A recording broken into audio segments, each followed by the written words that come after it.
This 29-year-old isn't your typical ski bum. When he's not out on the slopes, This is my cubicle. Yes.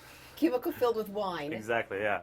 Carlton McCoy is hard at work as the world's newest and youngest Master Sommelier. And this is a nice old bottle, 1993 Monte de Tenera. Master Somm, the highest, most prestigious level a wine guru can aspire to.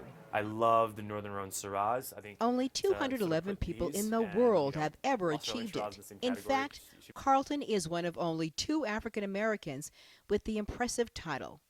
Forbes magazine included him as one of the top 30 under 30 in the food category. I feel very fortunate to have the opportunity that I've had, and blessed to have the foresight to take advantage of it. It's a long way from the mean streets of Washington, D.C.'s southeast neighborhood where he grew up. It couldn't be more different, not just in its physical, but just the mentality and the lifestyle as well. And it's a tough place. I mean, it's ridden with poverty and crime and drugs. I mean, I've had many friends that were killed and shot down at the age of 13, 14 years old. I was robbed at gunpoint twice before I was 15 years old. His grandmother was his life raft in the middle of that sea of chaos and violence. My mom passed away when I was 2 years old, and I was pretty much left with my grandmother because my dad was addicted to drugs and lived that lifestyle, so he was never around. So it was just my grandmother or foster home. So my grandmother was sort of the one that saved me from it all. Carlton's grandmother taught him to cook, and his skills, like poaching eggs, caught the eye of the organizers of a culinary arts program for underserved kids in D.C. With the help of mentors along the way, Carlton excelled in culinary school and soon became interested in the art of wine. Today, Carlton works as a master somm at the Little Nell Restaurant, a 5-diamond establishment in Aspen.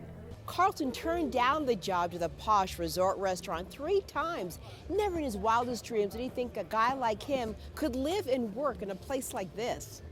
You walk on the streets and I mean, you never have to worry about being robbed or, I don't lock my door. What I do isn't a job, it's a lifestyle. Everything I do pretty much is surrounded some way by wine making, studying wine, hanging out with sommeliers, talking about wine. You know? Volumes of knowledge just flow out like a fine wine. Very well, if you enjoy it. It's like remembering your child's name. You would never forget it, right? It's Sure. just, it means that much to you, you know? No matter how many children you had. Exactly, you got the Brady Bunch, you just started lining out the names. The same thing as my Brady Bunch in here. This passion for wine is contagious, and he's generous with the knowledge, training aspiring somms. You guys know we sort of have a theme every week depending on what I think we need to work on. I think something we need to work on is in being a little bit more instinctual. You've got to be selfless and take yourself out of the situation and work harder than you think you possibly can. And that's how he reached the mountaintop. I think an appropriate wine for me for the top of the mountain is Chablis. To me, it's this sort of purest approach, and it's a very soulful wine. Choosing a wine, choosing the right path in life.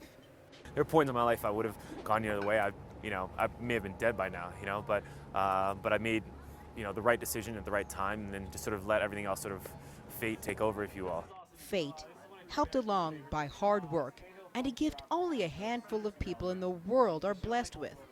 Plus, a determination not to be defined by the place he came from. We are all equal. I know it's a big statement, but every time a black person does something like this, you break down a barrier. It's just like another chunk of the time. Tamara Banks, Al Jazeera, Aspen, Colorado.